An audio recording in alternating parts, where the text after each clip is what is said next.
We are revisiting Grandpa. His yahrzeit is now, and we are revisiting a few things that I wanted to add. He had a legacy that should not be forgotten, and therefore I want his future children, grandchildren, great-grandchildren to be aware of where they came from. We already talked about the fact that he was an orphan and he raised himself.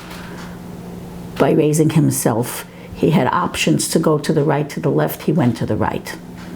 Very, very straight, very, very honest, and a very successful businessman, Baruch Hashem. He left Europe earlier than most of the refugees who came to America. He left early when it was already just rumblings in Germany. He was smart and got out. He got out, he went to Cuba, and there was a community in Cuba, and he was joining that community. They were very happy to have him because he was a known frum man. And they said, you go and you're going to help the Rav, you're going to help the Shaykhet, you're going to help the Yiddish community because you'll be an asset. So he took his job, it wasn't a paid job, but he took his job to help the Kehillah very seriously. And on the first day, he went around to meet everybody. And the first person he went to meet was the Shaykhet.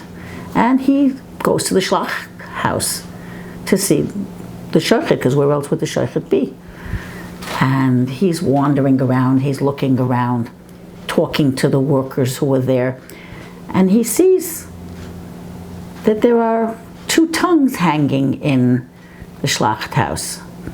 So he said, you must have been very busy today. You must have slaughtered 2 cows today. Oh, it's very nice. It's very nice that we have that ability here in Cuba. But I thought there was only 1 cow.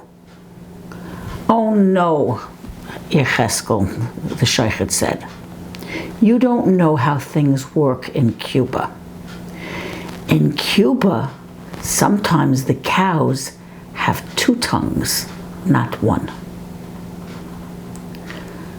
Grandpa understood very quickly that this was not kosher meat. Came home and said to his wife, we will not be eating any meat here as long as we're in Cuba. And they didn't. They got to America relatively unscathed. Relatively is compared to other people. Poor. No money, no English. But he got to the Lower East Side, took a look around at what was going on there. No jobs for him. They moved to Williamsburg, where his landslide, many of them tended to go to. And he found a shul. And every day he met people, and there were people who knew him from Europe. There were people who knew his family from Europe. There were people who he met. He had an excellent name, and everyone was very happy to deal with him. One day, someone approached him and said, Reb Cheskel, don't have a job yet? He said, no, I don't have anything. I have some merchandise that I got a hold of. It's a bunch of girdles. It's a shipment of girdles. Could you use it? Could you sell it? He said, absolutely. Okay, it's $100, which of course Grandpa did not have, but he borrowed $100. He paid for the merchandise, came home and went to his wife saying, Tzipporah, what's a girdle? That was the beginning of his career in undergarments. He sold the girdles, did very well with them, bought 2 loads of girdles, increased it by many times till he got a push cart.